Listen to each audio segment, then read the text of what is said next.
fast, وأفطر, right? And I don't fast. And he said that there are times I sleep and I pray. And he sallallahu alayhi wa sallam, وَأَنَا تَزَوَّجْ فَمَنْ رَغِبَ عَنْ سُنَّتِي فَلَيْسَ مِنِّي. And whoever abandons my sunnah, meaning that not something that they prohibit for themselves, right? So it's permissible for a person if they want to continuously fast or they want to pray a lot, or even if a person chooses not to marry, that's fine. But thinking that this is the only way of taqarrub and this is the only way to draw nearer to Allah subhanahu wa ta'ala, then this is wrong. And the example of that is the Messenger sallallahu alayhi wasallam.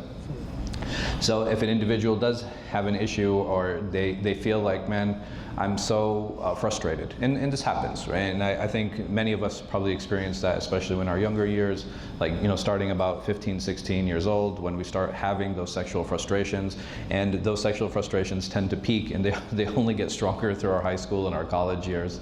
Now, what does the shab do? What should he do during that time? The biggest piece of advice I can give is stay busy, right? That's all I can say. Stay so busy that you have no time to think about anyone else or anything else. Be ambitious. Set goals for yourself. When you set lofty goals for yourself and you're busy, you don't have time to think about women, right? And it becomes so difficult, right? If I'm so focused on my job, I'm so focused on sports, I'm so focused on after school activities, I'm volunteering in the masjid, I want you to get home exhausted. And regiment your time, right? Sit there, regiment your time. Another advice that the Prophet ﷺ gave concerning an individual who has high desires is to fast. Now, fasting is something that I think it's a way to help maybe control and lessen the shahwa, not just the physical weakness, but also creating the mindset. And I think that's also a big problem. We live in a society that is very hypersexual, right? We're constantly being exposed. And any of us who has like Instagram or Facebook, every third one is like a woman with like very large breasts, or like, there'll be somebody who is very shapely, and it's constantly distracting. I see it, I get it. Like, I completely understand the frustrations that everybody faces.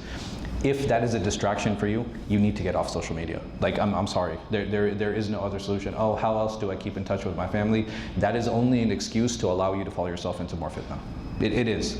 Because the khair of doing silat rahim, it's significantly less than the shar of exposing ourselves constantly to those things. And like I said, are there some of us who are able to kind of flip through it and go through it? Yes, but there's a very few number. Like, it's a very few of us who actually has the self-control to deal with those things. And we have to be honest with ourselves. I can't dictate to you, right? I can't tell you, oh, do you have control, do you not have control? Every single one of us knows how much control we have. Every single one of us. And then we might be like, oh man, why does this show up in my feed? Oh, every time I go to my Explorer, like I see these type of women, or I see these type of things. The algorithm knows what we're looking at, right? They have all of these computer-generated learning where it's like, okay, how long does he spend looking at this? How long does he spend engaging with this? What type of content does he keep looking at? And yes, I'm addressing the men, I know. Like, I'm being very specific here. And the reason that I'm addressing mostly the men concerning this issue, because this is mostly a man problem. Men are sexually driven. Allah subhanahu wa ta'ala promises us hurul ayn. He doesn't promise that to women. And the reason he does that is because we are sexually driven. And this is something that I want the women to be aware of. That if you understand a man is sexually driven, you have the power in that relationship. And women know this as well. They know when they're being enticing, they know when they're being flirty, they know how to get a man's attention and how to twist the situation. This is a power Allah subhanahu wa ta'ala has given you, and there's a mas'uliyah and there's a responsibility related to that. But for us men, we have to be honest and we have to be aware.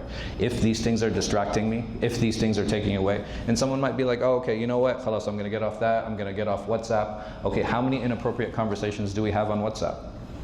How many men try to push boundaries because they don't have reasonable relationships with their wives? Like, how many of us, we'll say something, we'll do something, and we're doing it, why? Because we just want to test a little bit on how this person is going to respond. We have to be honest with ourselves. We have to be. And this is why Allah subhanahu wa ta'ala, He says, وَلَا تَقْرَبُوا الزِّنَا. Right? He didn't say, لَا تَزْنُوا. He didn't say, oh, don't make zina. He says, don't go near it. Don't fall into those pathways that'll lead to that. And some of us might say, oh, well, I can take a second wife and I can do this. Is this a way to take a second wife? To flirt with women? Is this a way to find a second wife? to go and see who's going to accept your attention? And I have to ask, if your daughter accepted that type of attention, would you think that's the man that she should be marrying? You want to take a second wife? Go ahead. Listen, I'm not here to stop anyone. I'm here to encourage it. I have no problem with it. Do it responsibly. Yani, how come so many women are unaccepting of this? Because of the bad culture that men created around it. They go and they do it secretly. They don't tell their wives. They have a second family somewhere else. They do it because they're having a problem with their first wife, so they go and take a second wife. If you are in a good relationship and you have a stable relationship and you're able to have the conversation with your wife and you're in a position, that is more honorable to me. That's the way to do it, and that's how you create good culture around it. You don't create good culture by sneaking around. And the reality is what are you looking for in a second wife? You're looking for more sexual satisfaction, or are you looking to create and have a new family? Like, what is this woman looking for, and what kind of hopes are you placing in her heart? It's amazing how Allah subhanahu wa ta'ala, He doesn't allow us to play with the hearts of people. This is the danger, when we start hurting other people. And how many men, and I'm not going to blame just the men in this, it's also the women who are getting involved in these relationships. Oh, well, you know, he said he was going to do X, Y, Z. Okay, well, do you have anything in writing? Is there any contractual agreement that you have with him? What is legally tying him to you? Well, how are you going to bring accountability? You are putting him in fitna.